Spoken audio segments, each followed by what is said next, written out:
First, again, I want to appreciate the presence of the governor for Kakamega County. Karibu sana.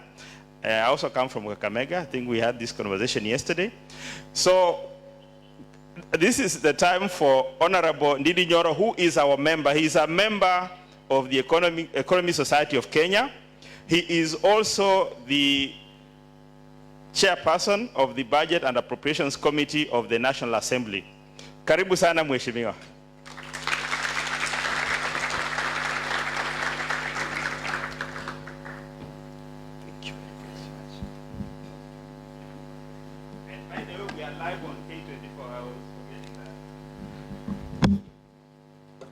Thank you very much, the chairman of the Economy Society of Kenya, Dr. Dunston, and the other officials. I can see the vice chair, Dr. Jaramba, Hilary, and all the other leaders of Eacc.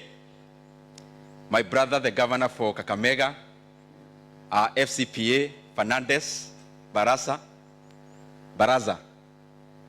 and of course the representative from the Eacc, representing Bwana Twalib, Bwana Vincent, Karibu sana, the MP for Kagema, Bwana Kehongi, and also all the other speakers and presenters, fellow economists, good afternoon.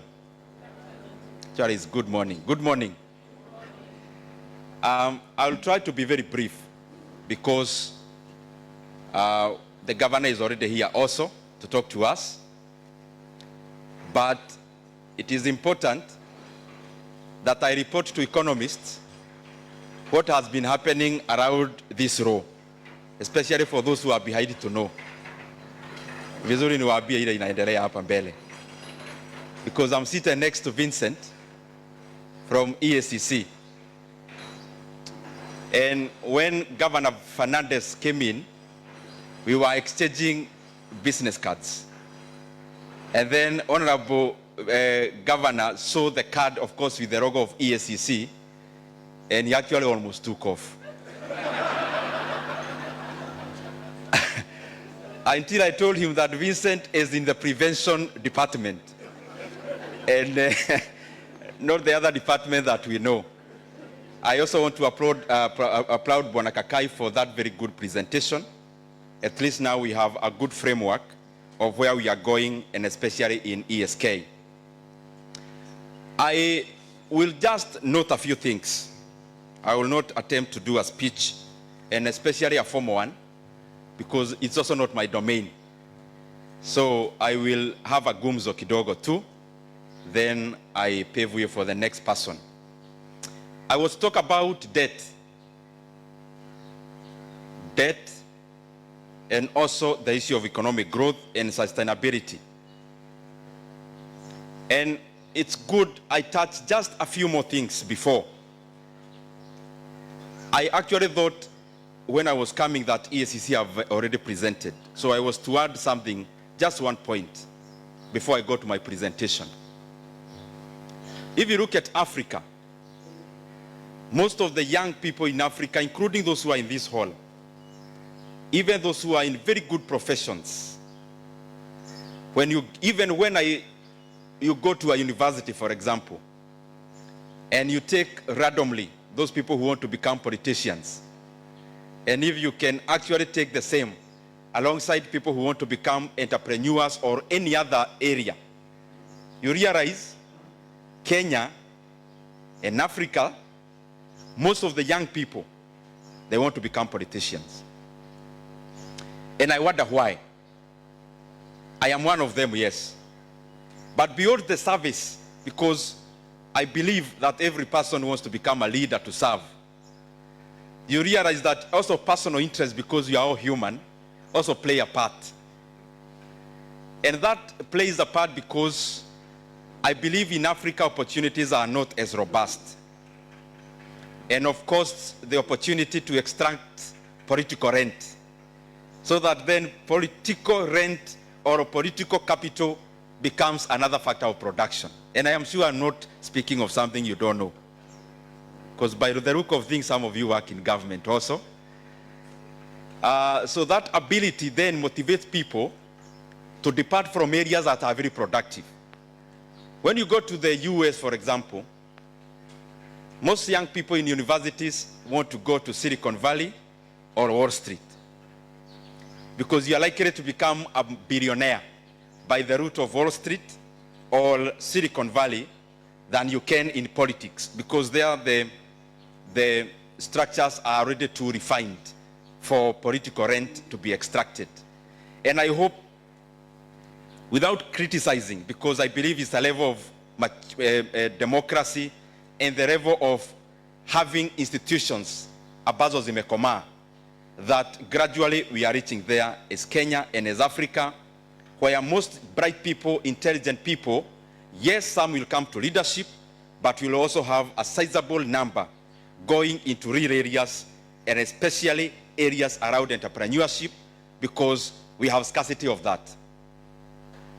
And how I see corruption, and I'm starting with it, beyond the one that we know of taking something from somebody to do something, in the magnitude of it, it also distorts economic incentives. Because if you can make 200 million by just doing 1, 2, 3 things without elaborating, an equivalent money where a listed company makes in their full year results as net profit, then definitely there is a distortion of economic incentive. Because for us human beings, the shorter the route, the better. And therefore, if there are shorter routes to get 100 million, 200 million, without having to do too much, then that route is more taken. But then in the entirety of things, it then distorts the whole fabric around entrepreneurship and around the economy, because people are more motivated to take the shorter route. And you can imagine if you can gain that kind of money I've mentioned, when the only factor of production is you and the position, and another listed company, for example, which has employed thousands of people, making the same in end of year profit in terms of net profit, then you can clearly see a distortion. That yes, this person engages a lot of factors, engages a lot of people, and therefore also, in some way, also plays a part in redistribution, and therefore deals with the issue of equality, and equality at the same time. That economic disruption and distortion is, I think, what we need to gradually continue to decimate, so that people take a route of entrepreneurship, other than not just taking a route of politics, but also of private sector. Many times I wonder, and I'm sure Governor will bear me witness, why, if you look at Kenya, everyone wants to join government as a civil servant or the other route where we serve. I always wonder, for example, you see a person who is a very senior person in a private bank earning more than the salary of the president of Kenya, and they want to come in as a deputy director somewhere. Pengine mtanieleza tukimaliza hii hafla, because I'm also learning. But to go to what brought me here, I'm to touch something about the economy and also about debt. And first of all, I want to really applaud this organization, because for many years, most of us who are economists have had to hedge ourselves in other institutions to become professionals. But now at least we have a home.